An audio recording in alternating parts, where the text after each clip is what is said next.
Стартовала экспедиция «СЫП» «Молодежь Якутии в промышленность». 19 марта 24 школьника отправились по маршруту Якутск-Мирный-Ленск. В добрый путь будущих специалистов промышленности Якутии по традиции провожали представители руководства республики, организаторы и специалисты предприятий. Ежегодную экспедицию организовывает газета «Эдерсас» совместно с общественной организацией «Я инженер». И, как правило, чтобы отправиться в этот увлекательный путь, ребята проходят специальный конкурс. В этом году мы добавили новое требование. Участники должны были сдать экзамены в 9 классе ОГЭ, обязательно химия и физика. Поэтому эти ребята отобранные нынче у нас точные технари, и в будущем они точно поступят в технические вузы и СУЗы. Надеюсь, что экспедиция им поможет определиться в будущей профессии.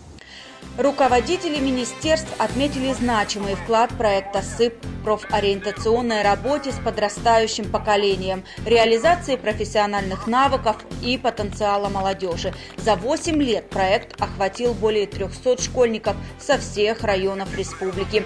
В данное время часть ребят учатся в СУЗах и вузах Якутии и за ее пределами. Другие уже работают в промышленных предприятиях. Отрадно отметить, что ребята, которые участвуют в экспедиции, они выбирают именно профессии технического направления, поступают в ведущие вузы страны. Ну и уже есть примеры, которые говорят о том, что они трудоустраиваются на промышленных предприятиях. Нам необходимо развивать эту экспедицию. Сегодня я призываю наших руководителей внимательно к этому посмотреть, присмотреться и привлекать молодежь на свои предприятия.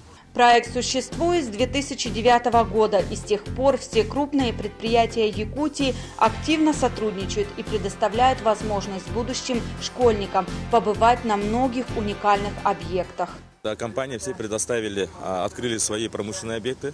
Значит, все определили ответственных лиц, которые будут рассказывать детям объекты, как они работают, как они производятся, как бы продукцию производят. Поэтому от компании мы ожидаем еще большего на самом деле. То есть мы уже следующую экспедицию уже хотим провести уже осенью.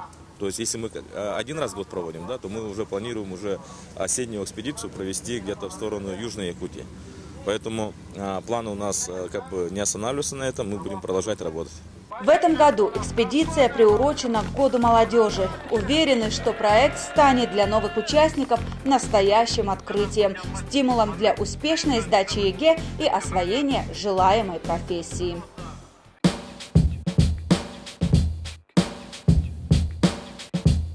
В столице масштабно прошел 4-й Всероссийский съезд оленеводов России. На ипподроме Якутской сельскохозяйственной академии царило буйство красок.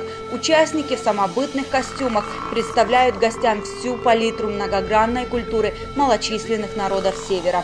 Это и конкурсы запевал, гонки на оленьих упряжках, угощение традиционной кухней. Тут же участники разбили стойбище из оленьих шкур, воссоздав полную картину ежедневного быта оленеводов. В рамках съезда Министерства по делам молодежи и семейной политики республики совместно с Государственным комитетом Арктики провел ежегодный межрегиональный конкурс «Кочевая семья-2017». В этом году в нем приняло участие 13 кочевых семей. Конкурс проводится с 2002 года. Этот конкурс один из самых таких популярных, который нравится не только самим конкурсантам, но и жителям республики. Сегодня к нам приехали из 10 муниципальных районов, 11 семей участвуют. Сейчас прошли соревнования, визитные карточки, жюри смотрит, насколько обустроены их жилища, кухню, что готовят. Поэтому я думаю, что здесь во всей красе представлена культура оленеводов, культура коренных малочисленных народов Севера. Ну и то, что в городе Якутске проводится сегодня конкурс, я думаю, это позволит всем жителям Якутии, города Якутска проникнуться, насколько это уникальная самобытная культура, насколько древние глубокие традиции и насколько труден и важен сегодня труд оленеводов. Конкурс состоял из нескольких этапов. Каждая семья представила визитную карточку. Через традиционную одежду рассказали об истории своего рода, представили предметы, которые передавались в семье по наследству. Также прошли соревнования на оленьих упряжках и конкурс национальных блюд. Ежедневная работа у нас у оленеводов. Все.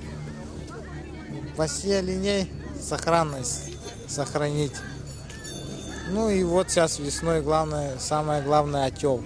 Когда происходит отел, чтобы хищники, медведи, волки, чтобы не подавили, как тугутов новорожденных. А в конкурсе участвуете впервые, да? Да, впервые мы участвуем в этом конкурсе, но нам очень понравилось. Но еще будем участвовать. Нас много. Это 60 голов оленей привезли. 2 команды привезли на соревнования. И одна семья года, одна семья, это моя дочка. Она работает, это овцине родовой и голова овцины. Она сейчас представляет семью. Отрадно, что конкурсанты представили совершенное знание родного языка и, главное, как они передают его юному поколению. Мы все стараемся для своих внуков и детей, чтобы они не забыли свой язык и свою культуру. Это самое главное у нас в Венгрии.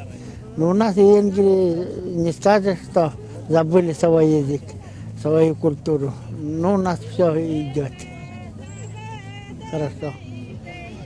В республике на данный момент проживает более 300 кочевых семей. Традиционный конкурс «Кочевая семья» признан повышать социальный статус, престиж профессии оленевода, сохранение преемственности поколений и стимулирование развития семейных династий оленеводов. Участники подарили гостям и жителям города Якутска незабываемый праздник. Напомним, всем ценность сохранения своей культуры и дружбы народов на земле Саха.